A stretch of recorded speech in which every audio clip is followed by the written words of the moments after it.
देखो मुल्कन सिंबल से क्वेश्चन है ये, मुल्कन सिंबल से आपको बताया ऑलरेडी।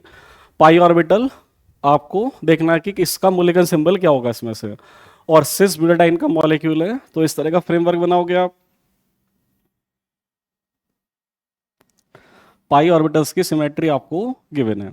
अब ये ध्यान रखना, जो भी यहाँ पे पी के करेक्टर्स होते हैं या साइन होते हैं वो ऊपर दिखाएंगे आप, P3 P4 के माइनस है। ध्यान रखो P1 है first P orbital, second orbital P3 P4, तो पहले प्लस प्लस ऊपर दिखा दिया, माइनस माइनस यहाँ पर दिखा दिया, और काउंटर पार्ट इनके नीचे नेगेटिव दिखाएंगे, नेगेटिव वाले का पॉजिटिव दिखाएंगे। आपको इसका मुल्कन सिंबल बनाना था।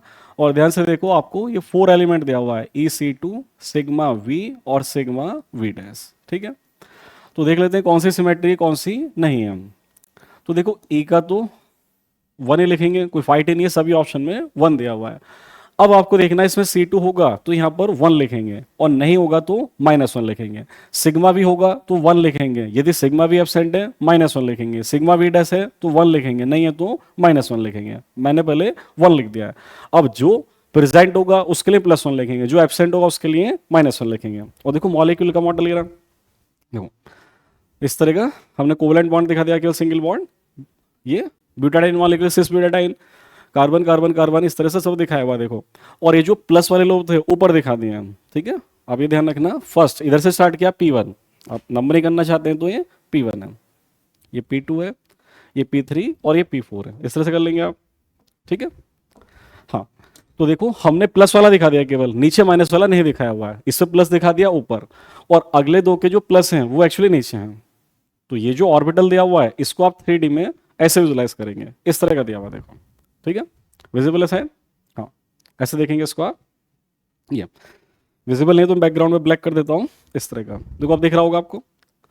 ये सिसब्यूटाडाइन मॉलिक्यूल है, और हमको सिमेट्री कौन कौन से देखनी है इसमें, एक तो देखना है आइडेंटिटी, आइडेंटिटी एक बार लिख लेते हैं यहाँ पर, C2 सिग्मा V और सिग्मा V डैश।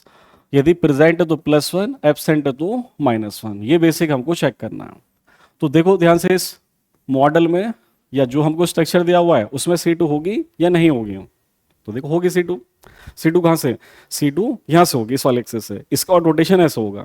और देखो इस मॉलिक्यूल को यदि आप रोटेट करते हैं तो जैसा रोटेशन से पहले दिख रहा है आफ्टर रोटेशन भी सेम दिखेगा। 180 रोटेशन है ना, C2 ऐसे होती है 180 रोटेशन।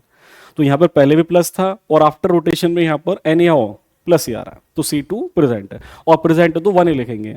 सिग्मा भी क्या होता है, जो मैक्सिमम या मोर आइटम से पास होता है, ज्यादा आइटम से पास होता है, इसको सिग्मा भी बोलेंगे। तो सभी आइटम से पास हो रहा है सिग्मा भी है, बट एक कम आइटम से पास हो रहा है या 0 आइटम से पास हो रहा है, ये सिग्मा V डैश है। तो देखो सिग्मा भी तो नहीं है, बिकॉज जब आप ऐसे प्लेन अप्लाई करोगे, आप देखो यहां पर फेल हो जाएगा, कहीं भी ऊपर प्लस है नीचे माइनस है, तो प्लेन नहीं है। तो सिग्मा V का करेक्टर -1 है, एब्सेंट है। और सिग्मा V डैश यहां से आ रहा है, तो ये प्लेन भी इसमें नहीं हो सकता, ऊपर प्लस है बट यहां पर ऊपर माइनस है। ठीक है, आप प्रीवियस वाली स्लाइड से देखो, बहुत क्लियर दिखेगा। तो C2 तो यहां पर है, +1 ही रहेगा, बिकॉज C2 अप्लाई करने के बाद भी हमको इक्विवेलेंट स्ट्रक्चर मिल रहा है, बट सिग्मा भी नहीं है, ऐसे वाला प्लेन नहीं हो सकता, तो सिग्मा V का करेक्टर माइनस आएगा, और सिग्मा V डैश भी नहीं होगा। आप यहां से देखेंगे तो प्लेन नहीं है, इधर प्लस है और इधर ऊपर माइनस है, इसमें भी क्लियर दिख रहा है ऐसा प्लेन नहीं है, क्योंकि प्लस के सामने माइनस आ रहा, तो ये भी माइनस आएगा।